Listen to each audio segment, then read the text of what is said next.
Queridos e amados irmãos, a paz do Senhor para todos. Uma vez mais estamos reunidos para a nossa Escola Bíblica Dominical. Essa é a sua nossa Escola Bíblica Dominical.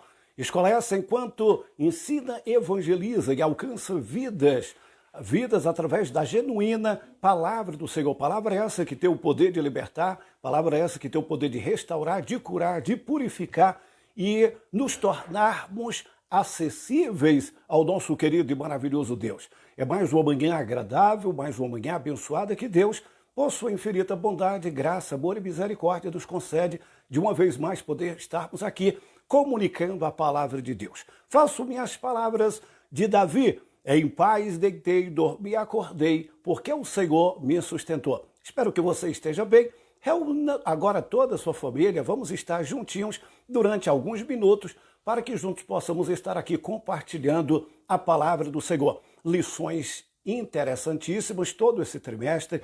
É um trimestre atípico, é um trimestre especial, é uma lição também especial. Lição essa que foi publicada pela CPAD, Casa Publicadora das Assembleias de Deus, no ano de 1993. Comentada pelo saudoso pastor Eurico Beckstein, pastor finlandês, missionário enviado pela missão da Finlândia, e deixou-nos um grande legado. Escreveu, comentou pelo menos 35 lições que foram editadas pela CPAD, 5 livros extraordinários, e eu louvo a Deus pelo legado que o pastor missionário Eurico Beckstein nos deixou. E hoje nós estamos aqui debruçados diante da lição de número 7. Lição de número 7, eu quero te convidar a partir desse momento para que juntos possamos estar aqui aprendendo um pouquinho mais da palavra do Senhor. Eu daqui, você daí, todos juntinhos interagindo, trocando informações para que nós possamos sermos fortalecidos na força do poder do Senhor e estarmos robustecendo a nossa alma, enrijecendo a musculatura da nossa alma, da nossa vida espiritual, que é imprescindível, tá ok? Vamos lá então. Lição 7, 16 de agosto de 2020, o povo de Deus deve separar-se do mal. O nosso texto áureo encontra-se em 2 Crônicas, capítulo 6, versículo 17. Pelo que sai do meio deles e apartai-vos, diz o Senhor, e não toqueis nada imundo, e eu vos receberei. A nossa verdade prática: o mundanismo na igreja corrompe os bons costumes e atinge a santidade. Queridos, isso aqui é uma verdade crucial. O mundanismo na igreja, ele corrompe os bons costumes e extingue a santidade. Nós precisamos estar vigilantes, sóbrios e atentos para que o mundanismo, ele não entre na igreja. Quando o mundanismo e os maus costumes e os maus hábitos adentram ao arraial cristão, por conseguinte, o estrago e os danos serão muitas vezes irreparáveis. Nós precisamos ser sóbrios, precisamos ser vigilantes, precisamos ser atentos, e isso não é única e exclusivamente de responsabilidade do líder, do pastor, do presbítero, do diácono, do oficial da igreja. Não, isso é de que todos nós possamos estar atentos e todos nós possamos fazer nossa parte para que o arraial de Deus ele não seja contaminado com as coisas perniciosas desse mundo. Até porque a palavra do Senhor nos diz que a amizade do mundo constitui-se inimizade diante de Deus. Nós não podemos agradar dois senhores, nós não podemos estar com o coração dividido. Então, essa verdade prática, ela é tremenda. Nós precisamos lutar. Precisamos lutar para que o mundanismo, e o que seria o mundanismo então? Introdutoriamente, aqui eu gostaria de dizer para você, o mundanismo é tudo aquilo que faz parte do sistema iníquo, corrompido e corruptor do mundo secularizado que nós estamos vivendo. O mundo e a sociedade que nós estamos vivendo é uma sociedade mais do que nunca dificílima. Pode ser comparada à sociedade atual, da qual a igreja hoje está inserida. Nós podemos compará-la não só à época de Noé, como à época de Ló.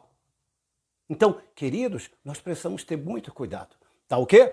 A nossa leitura diária, nós temos aí uma leitura diária que você pode acompanhar durante toda a semana. Separação é uma ordem divina, Josué capítulo 23, versículo 1 ao 13. O trágico resultado da mistura, você vai observar isso em Oséias 7, 8 a 16. Vida separada glorifica a Deus. Quarta, Deuteronômio 28, 1 ao 13.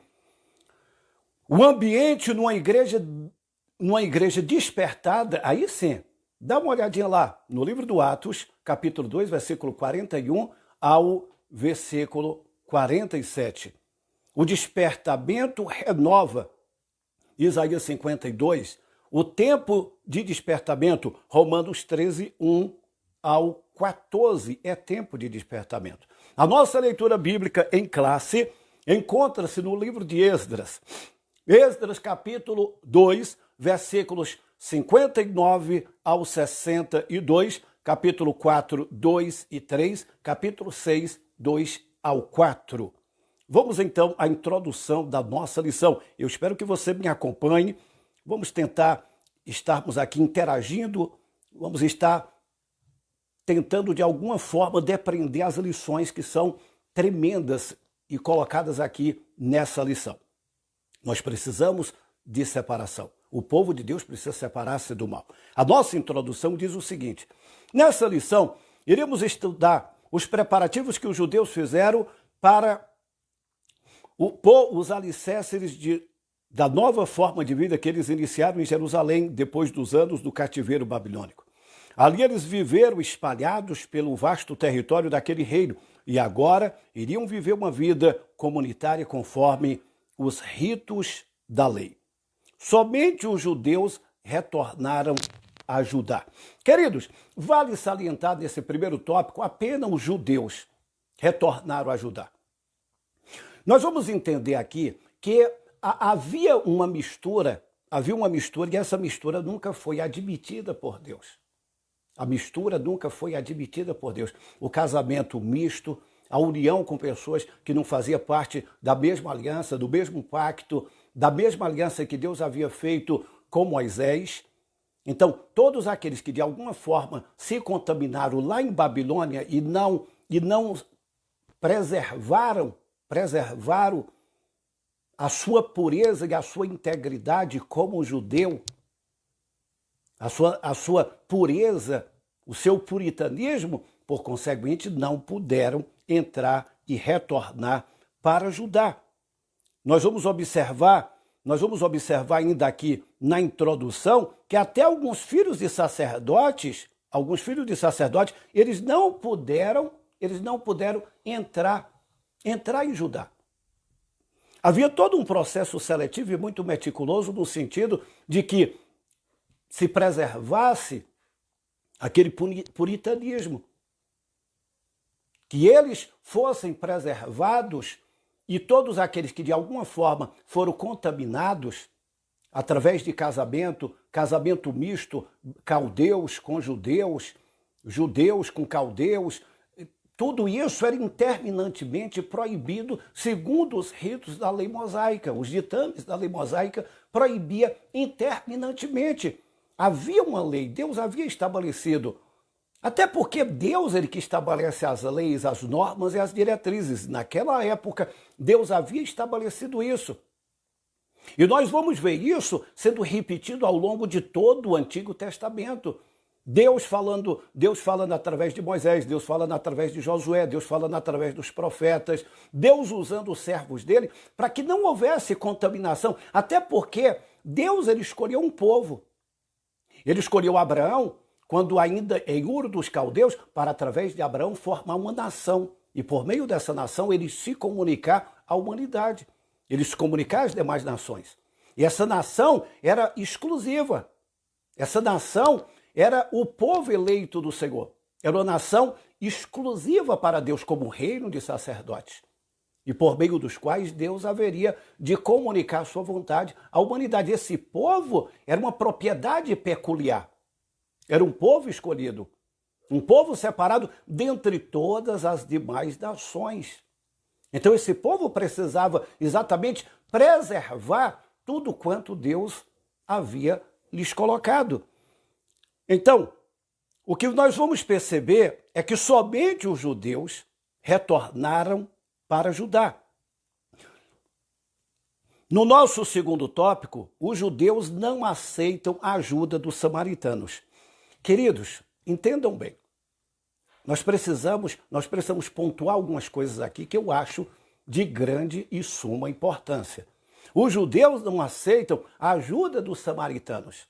Mas por quê? Aqui começou a reconstrução do templo. Então, logo, os repatriados, ao chegarem, e por ordem de Ciro, e era um desígnio de Deus, Deus apenas despertou o espírito de Ciro para contribuir diretamente para a reconstrução de Jerusalém, dos muros, do templo. E aqui nós temos a reconstrução do templo, e tão logo eles lançaram mão desse grande empreendimento, esse grande projeto, os samaritanos se disponibilizaram para a reconstrução do templo. Só que, detalhe, isso lhes foi privado.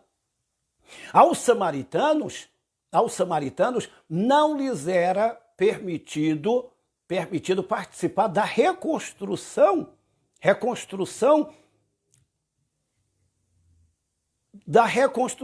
do templo. Por quê?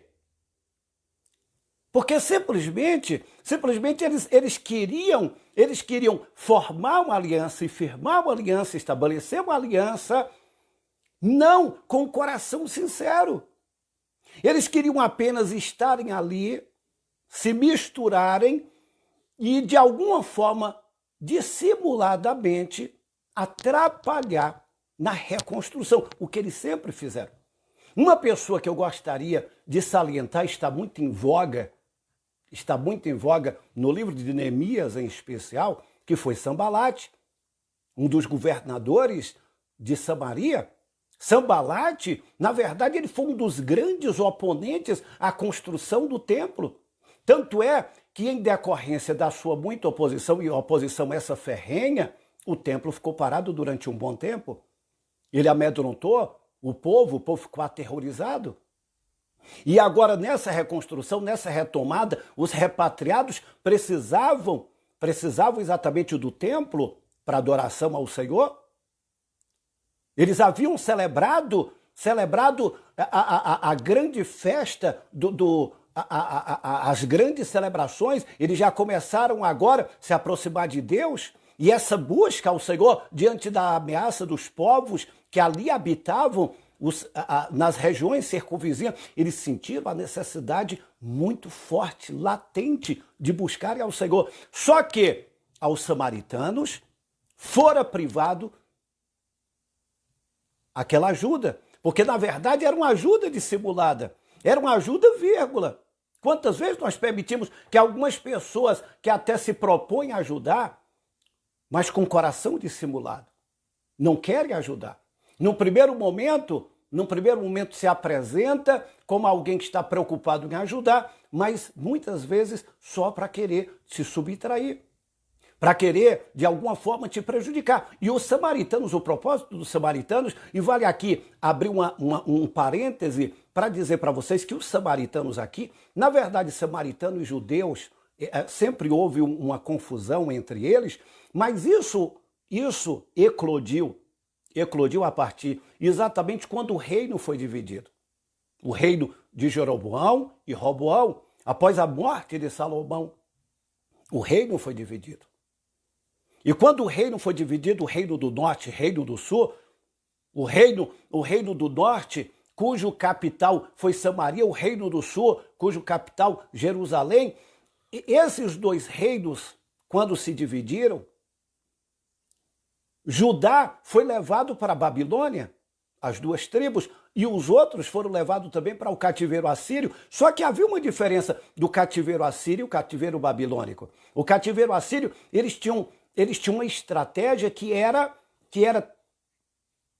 fazer uma miscigenação. Casar judeus com gentios e levá-los para outras cidades, trazer gente de outras cidades e misturar. E esse casamento e essa união com outros povos, outros hábitos, outros costumes e outros deuses, isso, na verdade, perderam o puritanismo, o sangue semita. Eles perderam isso, perderam a sua identidade. Por conseguinte, os samaritanos começaram a adorar tantos outros deuses e outras divindades, tanto é que os samaritanos, e vocês vão perceber que os reis de Samaria foram os reis mais truculentos e perniciosos. A idolatria no reino do norte foi muito mais acentuada. Os reis eram implacáveis, faziam os próprios filhos passar em holocausto aos deuses pagãos.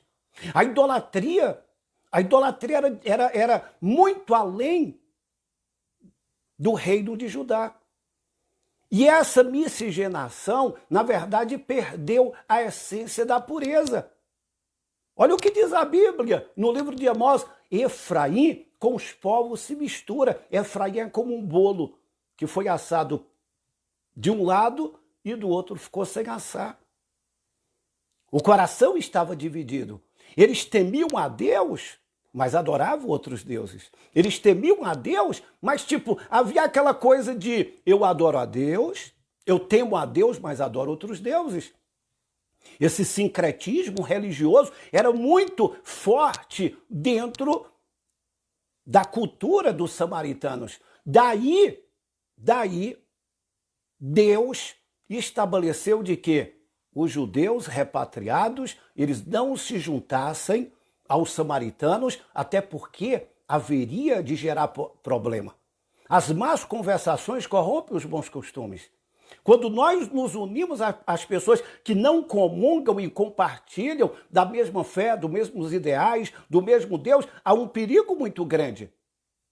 Há um perigo de contaminação. Tanto é que os judeus não aceitaram a ajuda dos samaritanos, porque era uma ajuda dissimulada. Simplesmente eles estavam propondo uma ajuda, mas em troca da ajuda havia essa mistura que, por conseguinte, ia fazer com que os judeus agora repatriados se contaminassem. E a Bíblia, ela é muito assertiva quando ela diz que nós não devemos nos contaminar. Nós não devemos nos contaminar. E em decorrência disso, eles foram boicotados. Quando os samaritanos foram boicotados de participarem da reconstrução do templo, começou aí mais acirradamente, começaram os conflitos. Começaram os ataques. E aí você vai perceber que essa ajuda, na verdade, era uma ajuda muito dissimulada. Eles queriam apenas introduzir os costumes que até então eles haviam adquirido. E havia essa rixa, havia essa divisão. Tanto é que no tempo de Jesus, quando estava em conversação com a mulher samaritana, a mulher samaritana junto ao poço de Jacó, ela diz: olha, Senhor, uns dizem que é em Gerezim, outros dizem que é no Ebal. Aonde é que se deve adorar? Os samaritanos, eles desafiavam tanto a Deus que havia um templo no Monte Gerezim. Não é aqui que nós vamos adorar. É aqui que nós vamos adorar. Então, havia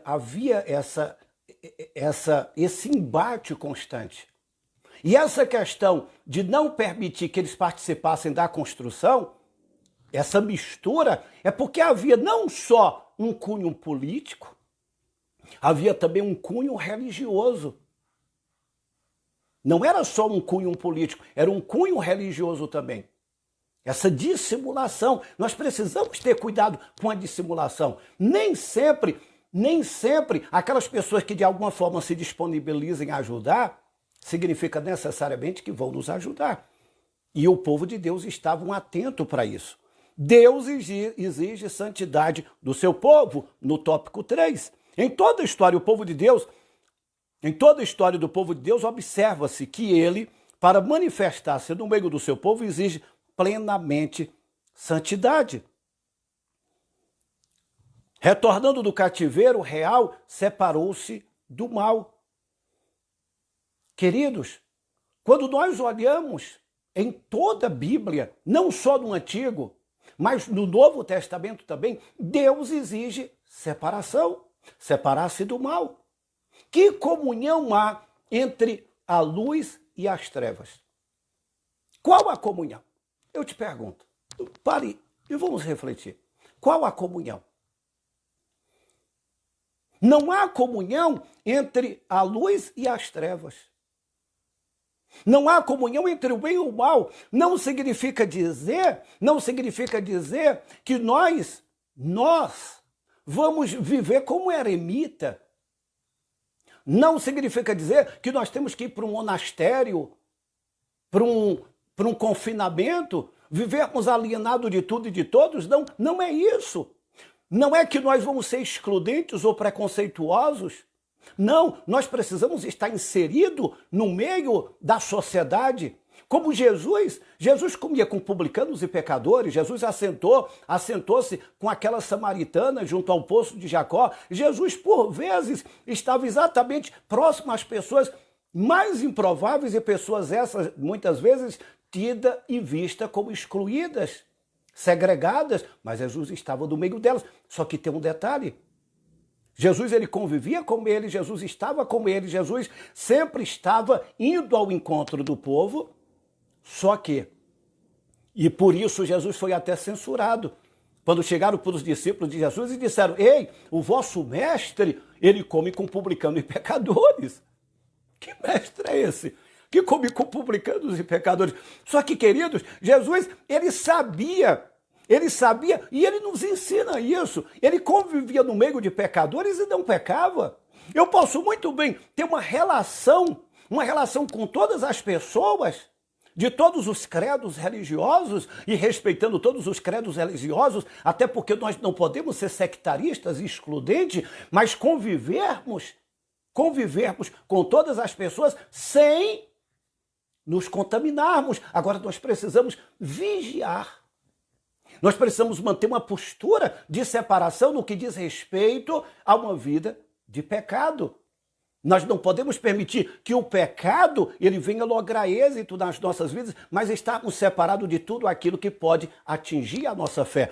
Nós vamos observar que quando Josué ele foi atravessar o Jordão, Deus disse para Josué: santificai o meu povo, porque amanhã farei maravilha no meio de vós. Santificar. O que é santificação? Separação.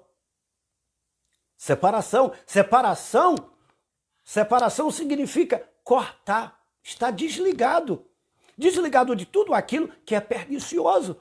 Quando nós olhamos ainda no Antigo Testamento, nós vamos ver algo que se tornou um fato épico. Se não, vejam, em Josué, capítulo 7, quando o povo de Deus perdeu a batalha para os habitantes de Ai, uma cidade minúscula, uma cidade desmuniciada, desguarnecida, desprotegida. O exército de Israel era infinitamente superior àquela cidadela, digo. Só que o povo de Deus perdeu a batalha em Ai. Quando retornaram, Deus diz: olha, anátema no meio do meu povo, a maldição, a pecado no meio do meu povo. Acã, ele pegou uma cuia e uma capa babilônica que enterrou lá na sua tenda, e isso trouxe maldição. Por conseguinte, houve uma punição muito severa a Acã e toda a sua família. Então, essa questão da separação, ela sempre vai estar em voga. Ela sempre vai estar em voga e Deus sempre vai nos exortar a uma vida de separação. Porque a vida de separação, na verdade, ela vai nos aproximar de Deus. E no tópico de número 4, fechando o nosso comentário, devemos manter uma vida separadas do mal. Os judeus mantiveram-se separados dos samaritanos. Se os judeus tivessem aberto a porta para uma união com os samaritanos, esses provavelmente teriam se mostrado afáveis e pacíficos no início e teriam uma postura desastrosa. Daí nós não podemos fazer aliança com o mal. O mal, muitas vezes, se apresenta de forma camuflada. Tinha um pastor amigo nosso que ele tinha por hábito dizer que o diabo, quando ele não vem, envia os seus emissários. O diabo, ele usa sapatinho de lã. Ele tem boca de veludo. O inimigo, na verdade, ele tem as suas estratégias, ele é perspicaz, ele é meticuloso, ele trabalha de forma assintosa e muitas vezes nós não nos damos conta dos ardis do inimigo para que o povo seja contaminado. E quando nós permitimos que a contaminação venha, quando nós permitimos nos unirmos ao sistema corrupto, corrompido e corruptor desse mundo, por conseguinte, nos afastamos de Deus, perdemos. Quando muitas vezes se trazem muitas coisas, costumes, modas. A igreja não precisa de moda, de inovações, a igreja precisa de renovação. Todos os dias estamos nos renovando, buscando ao Senhor. Todos os dias buscando ao Senhor em adoração, em louvor, em celebração, em santidade, porque a santidade convém ao Senhor. Sede santo, porque eu, o Senhor, vosso Deus, é santo. Deus sempre colocou isso. E eu finalizo dizendo para você o que está escrito na palavra do Senhor. Bem-aventurado aqueles que lavaram as suas vestiduras no sangue do Cordeiro, para que tenham direito à árvore da vida e entre na cidade pelas portas. Jesus disse para os seus discípulos, vocês já estão limpos pela palavra que vos tenho falado. A palavra, ela purifica, ela santifica e ela nos livra desse ajuntamento com pessoas que muitas vezes vai nos tirar do foco e da direção de Deus. Que Deus nos ajude, que Deus nos abençoe e que Deus possa sempre nos livrar do mal. Deus continue te abençoando, Deus continue guardando a tua casa, a tua vida, a tua família, que Deus continue guardando a sua igreja. Um forte abraço a todos, até uma próxima. Eu quero aqui já aproveitar o ensejo e dizer para vocês que nós estaremos a partir da semana que vem, hoje à noite já estaremos fazendo uma transmissão do nosso culto às 19h30, uma transmissão ao vivo através do YouTube. O nosso canal no YouTube já conseguimos, graças a Deus, mais de 1000 inscritos e eu quero aqui agradecer e louvar a Deus por tua vida que tem investido nesse projeto. É um projeto de alcance de vidas, edificação de vidas e alcance de vidas para o reino de Jesus. Falando de amor e salvação, foco na missão. É um canal que tem por objetivo glorificar a Deus. Então, eu louvo a Deus por tua vida. Louvo a Deus porque você se inscreveu, porque você investiu nesse projeto, tem investido nesse projeto, e eu creio, sem sombras de dúvidas, que esse projeto vai alcançar muita gente, não só aqui na nossa região, na Bahia, no Brasil e no mundo. A palavra de Deus, ela alcança vidas, alcança corações e ela tem o poder de mudar. Ela tem o poder de transformar. Então, o meu agradecimento reiteradamente, do meu filho, o Marco Júnior, que Deus continue te abençoando. Nós temos aí uma grade de programação que nós estamos fazendo a partir de setembro, logo na primeira semana de setembro, nós estaremos disponibilizando a todos os internautas, disponibilizando o SCDB.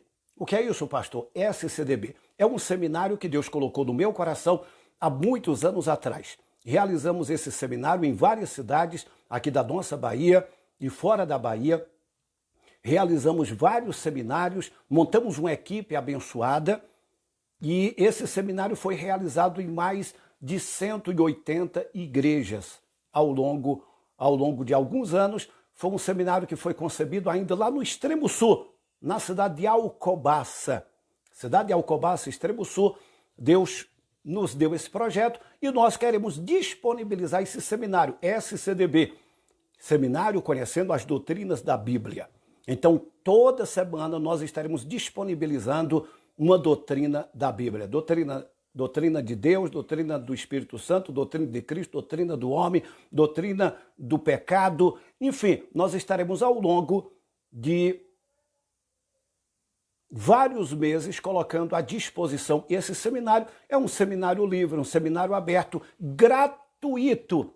Você poderá sair essa plataforma que hoje nós temos à disposição de estar ofertando para vocês e participar. Divulgue, vamos alcançar o maior número de pessoas, vamos alcançar vidas. O nosso objetivo é contribuir no reino de Deus. E se isso acontecer, esse é o meu legado, essa é a minha história e eu gostaria muito de poder contribuir com o reino de Deus.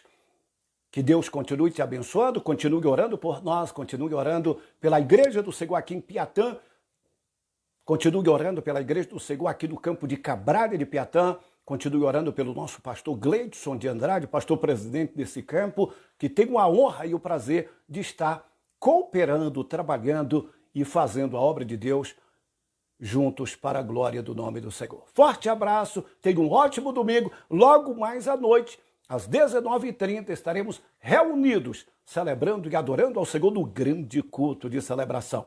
Vamos orar então? Querido Deus e maravilhoso Pai, muito obrigado por essa manhã abençoada, muito obrigado por tua presença, muito obrigado pela explanação da tua palavra, que Deus nos ajude, que Deus nos dê da sua graça. Ó bondoso Pai, em o nome de Jesus, nos dê um dia abençoado, um dia em sua presença. Logo mais à noite estarmos reunidos em tua presença, louvando, adorando e glorificando o teu nome. Para sempre ao teu nome seja a glória. Ó Pai querido, guarda-nos e livra-nos de todo mal em o nome de Jesus. E que o amor de Deus, a graça do Senhor Jesus, a comunhão e a consolação do Espírito Santo seja com todo o povo de Deus, não só agora, mas para todos sempre. Amém.